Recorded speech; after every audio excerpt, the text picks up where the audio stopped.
섰으니 주가 고난을 당한 표라.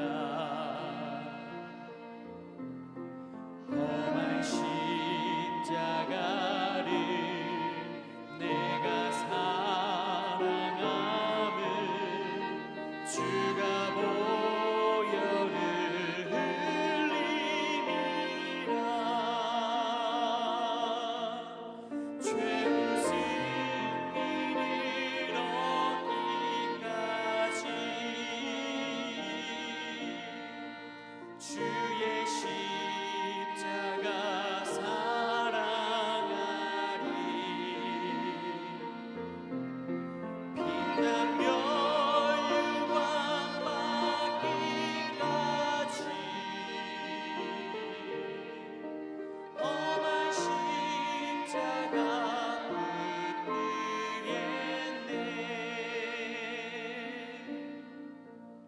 주님 예비하신 나의 본향 집에 나를 부르신 그날에는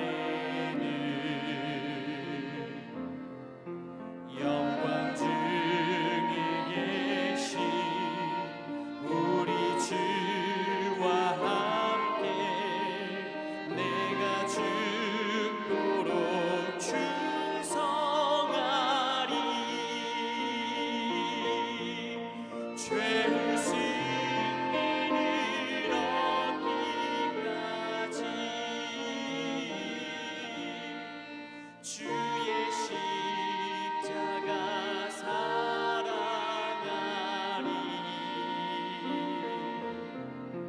빛나며 영광 받기까지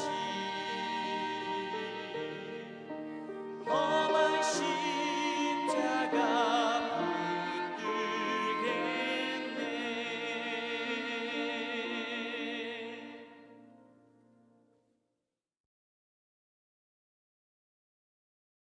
할렐루야. 사랑하는 성도 여러분, 오늘도 하나님의 말씀 안에서 생명을 누리시는 복된 하루가 되시기를 축원드립니다. 오늘 우리가 함께 보실 말씀은 창세기 12장 17절에서 20절 말씀입니다. 여호와께서 아브라함의 아내 사레의 일로 바로와 그 집에 큰 재앙을 내리신지라. 바로가 아브라함을 불러서 이르되 내가 어찌하여 나에게 이렇게 행하였느냐? 내가 어찌하여 그를 내 아내라고 내게 말하지 아니하였느냐? 내가 어찌 그를 누이라 하여 내가 그를 데려다가 아내를 삼게 하였느냐? 내 아내가 여기 있으니 이제 데려가라 하고 바로가 사람들에게 그의 일을 명하매 그들이 그와 함께 그의 아내와 그의 모든 소유를 보내었더라. 사랑하는 성도 여러분, 오늘은 하나님의 부르심을 받은 아브라함의 이야기를 함께 나누고자 합니다. 하나님은 아브라함에게 떠나라고 명령하셨습니다. 고향을 떠나고 친척을 떠나고 아버지의 집을 떠나라. 하지만 떠난다는 것이 쉬운 일일까요? 우리는 익숙한 것을 좋아합니다. 안정된 환경을 떠난다는 것은 참 두려운 일입니다.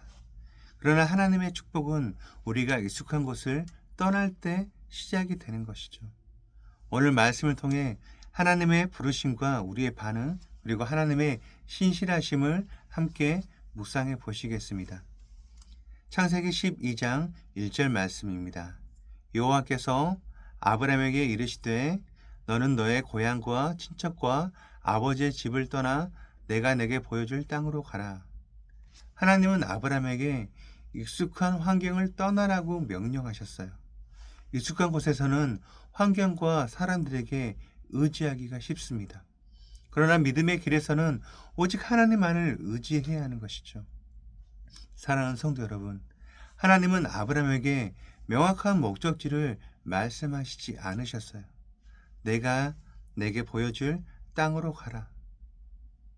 이 말씀은 믿음으로 한 걸음 한 걸음 우리가 계속해서 나아가야 하는 여정이었던 거죠.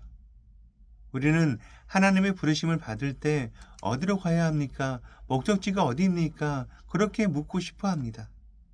하지만 하나님은 완벽한 목적지, 인생의 로드맵을 바로 보여주시지 않고 믿음으로 순종하며 걸어가기를 원하시는 거예요. 창세기 12장 4절 말씀입니다. 이에 아브라함이 여호와의 말씀을 따라갔고 롯도 그와 함께 갔으며. 아브라함은 완벽한 믿음은 아니었지만 순종의 첫걸음을 내디뎠습니다. 우리도 하나님의 말씀을 따라 순종할 때 그 길이 어떤 길이든지 하나님께서 인도하실 것입니다. 아브라함이 하나님의 말씀을 따라 가나안 땅으로 갔을 때 그가 만난 것은 축복이 아니라 시험이었습니다. 10절 말씀이죠. 그 땅의 기근이 심하였으므로 아브라함이 애굽에 거류하려 하여 그리로 내려갔으니. 하나님이 주신 땅이었는데 심한 기근이 찾아왔어요. 아브라함은 하나님을 신뢰하기보다 이때 인간적인 생각으로 현실적인 선택을 하게 됩니다. 그는 애굽으로 내려갔습니다. 사랑하는 성도 여러분, 우리도 신앙생활 하다 보면 이런 경험을 겪지 않나요? 하나님의 인도하심을 따라서 결단을 했는데 현실적인 어려움을 겪을 때가 있어요. 믿음의 길이 평탄하지 않을 때 우리는 낙심하기가 쉽습니다. 하지만 어려움이 온다고 해서 하나님의 약속이 사라진 것이 절대 아니라는 거예요. 믿음의 길에는 시험이 따르지만 하나님께서는 여전히 우리와 동행하시고 여전히 신실하게 함께 하십니다. 애굽으로 내려간 아브람은 새로운 고민에 빠졌습니다. 창세기 12장 13절입니다. 내가 당신의 남편이라고 하면 나를 죽일 것이다. 그러니 나를 남편이라고 하지 말고 오빠라고 하라. 사라는 너무나도 아름다웠고 그로 인해서 아브라함은 두려웠습니다. 그래서 거짓말을 해서라도 위기를 피하고자 했죠. 하지만 예상치 못한 일이 벌어지게 됩니다. 사라는 바로의 궁으로 끌려갔고 아브라함은 아내를 잃어버릴 위기에 처했습니다. 우리도 종종 하나님의 약속을 신뢰하지 못하고 자신의 방법으로 문제를 해결해야 할 때가 있습니다. 그러나 하나님의 약속을 의지하는 것, 그것이 가장 안전한 길임을 우리는 분명히 기억해야 합니다. 그런데 여기에서 중요한 점이 있어요.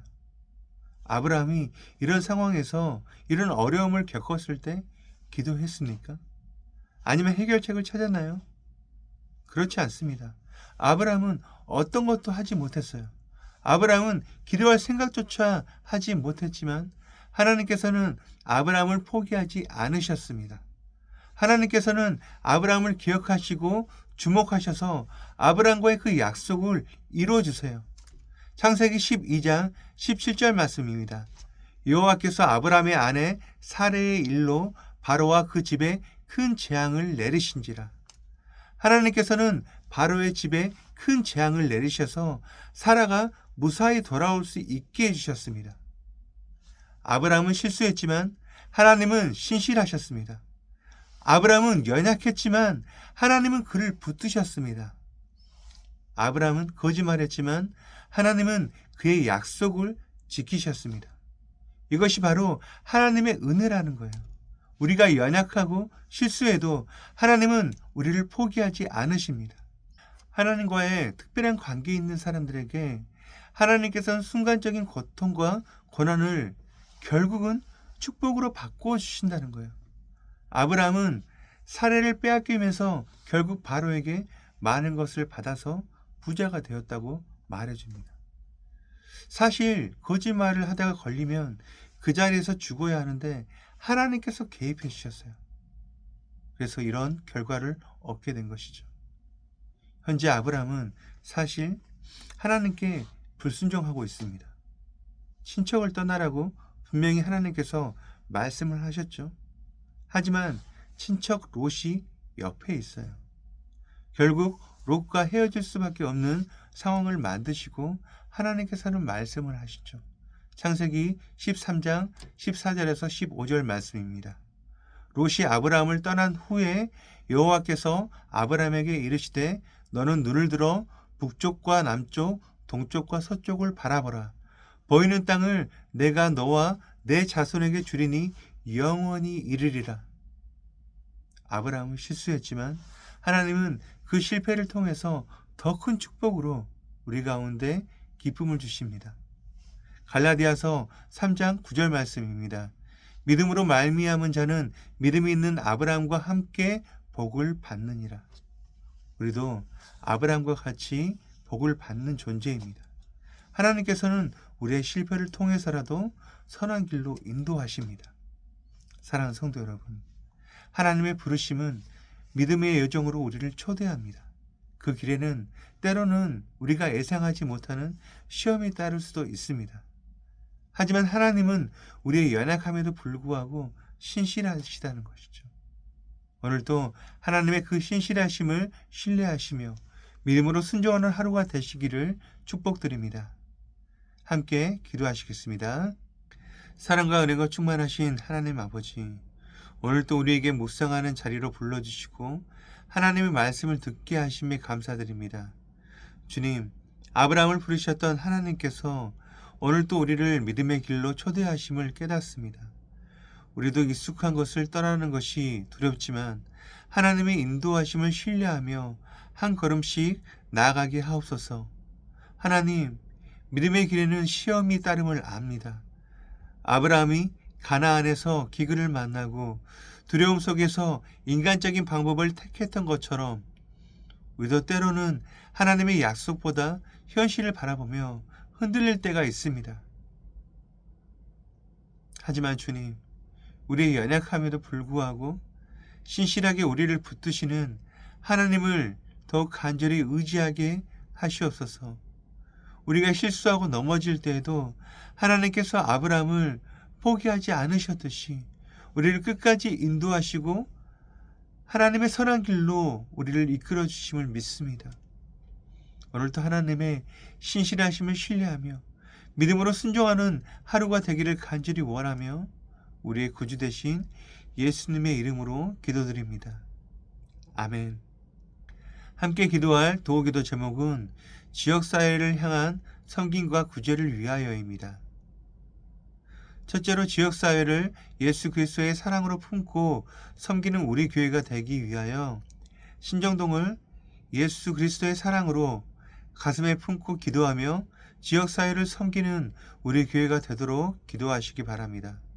두 번째로 가난하고 소외된 사람들에게 사랑과 은혜를 베풀고 나누며 구제하는 교회가 되기 위하여 누구든 언제든지 찾아올 수 있고 도움을 받을 수 있는 진정한 섬김과 나눔이 실천되는 교회가 되고 가난하고 소외된 이웃들에게 힘이 되어 예수 그리스도의 사랑을 실천하는 우리 교회가 되도록 기도하시기 바랍니다.